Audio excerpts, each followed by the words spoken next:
In 2020, the political establishment staged a coup against Donald Trump using a regime change strategy called a color revolution. How do I know? Because in 2014, America conducted a color revolution in the Ukraine for a regime change. And then a documentary came out in 2016 telling you all about it. So you had this remarkable phone call where you have these two senior officials of the U.S. government apparently talking about a coup, or how they were planning to restructure the government of Ukraine. Fuck the EU. No, exactly. They literally busted America staging this coup in Ukraine. That's how this documentary knows that that's what we were doing.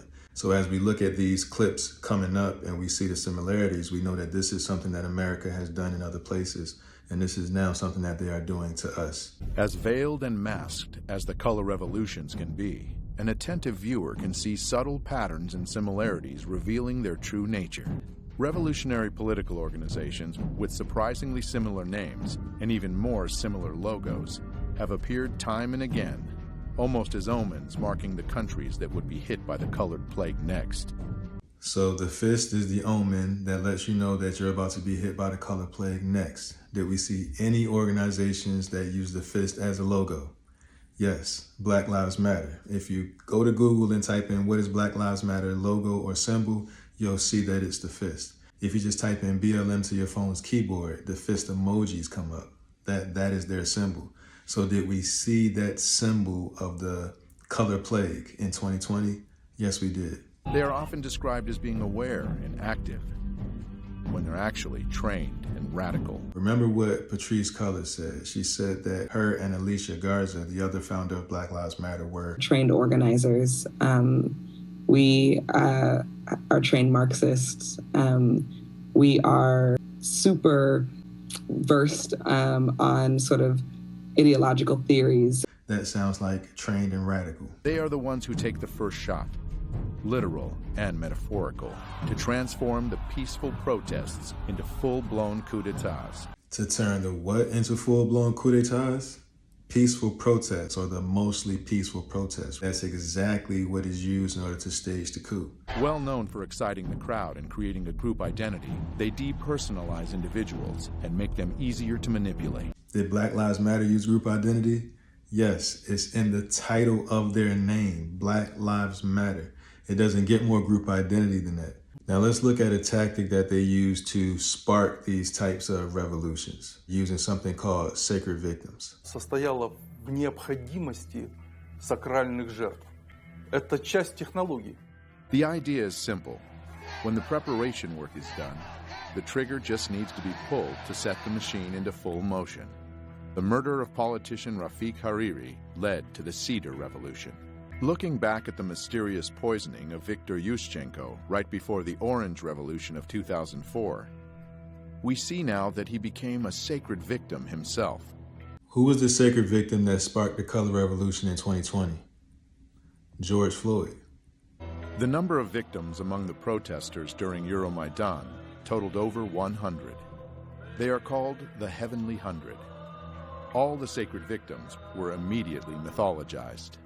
Our sacred victims are immediately mythologized. That's why we know all of their names. George Floyd has murals all over the world. One of the signs of knowing that your revolution isn't organic, that it's a government-sponsored color revolution, is because the government officials are telling the people that they're right in their protests. Well, members of Congress were visiting Ukraine during that period, most famously Congressman John McCain. So some of the people who were challenging their government, their elected government at that point, were being told by the senior U.S. official, a person who ran for president and a top official in the U.S. Congress, that the U.S. was with them. When we had those protests in 2020, Kamala Harris and all the celebrities and even other government officials were saying They're not going to stop before Election Day in November, and they're not going to stop after Election Day. And that should be, everyone should take note of that on both levels, that this isn't, they're not going to let up, and they should not. They were bailing out rioters who were getting locked up. Harris wrote in the blog post, quote, "I stand with those protesting George Floyd's murder." She then asked people to make a contribution to the Minnesota Freedom Fund, an organization working on the ground in Minnesota to post bail for arrested protesters. Harris, who added she stood in solidarity with demonstrators, wrote at the time, "The protesters on the front lines need our help." Harris, in June 2020, famously posted a tweet asking people to chip into the Freedom Fund. The system was endorsing the protests. Neocons are very smart people, and they've been at this for a long time. They came in around the issue of propaganda, and they have a lot of allies now inside the news media, inside the government, and that means that they can do a lot to control the narrative of any story. So you don't just sort of argue a policy, you attack the leader. So the neoconservatives became very skilled at picking out leaders, finding their ugly traits, and then highlighting them. Yanukovych, you might say, was a rather clunky political leader, but you make him into a devil. He's totally corrupt, and he's evil, and he wants to kill people in the Maidan, these wonderful white-hatted demonstrators. So you've got a black hat versus white hat. You keep repeating that basic scenario. You make them into demons, and the American people find that the way they can understand the world. You demonize the person's character instead of their policies. Does that sound like anybody that we know? Someone that they treat like the next Hitler, like he's literally Satan incarnate? Is there anybody that you could think of that they treat this way?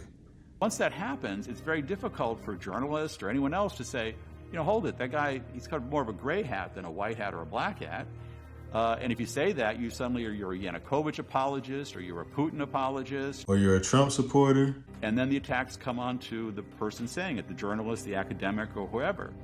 By extension, if you see anything good about Donald Trump, they hate you.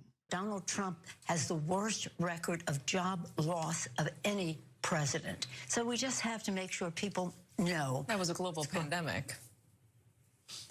He had the worst record of any president. We've had other concerns in our country. If you want to be an apologist for Donald Trump, that may be your role. I could literally make an hour-long video about this. I'm going to end it here because I don't want the video to go too long. Hopefully you've seen the similarities, and we'll discuss that in the comment section if you do or if you don't. The documentary itself is called Ukraine on Fire. You can watch the entire thing on YouTube, I think. Any questions or disagreements or whatever it is that you want to say, any opinions, they're all welcome in the comment section. I'll see y'all in the next one. Thank y'all for watching. Peace.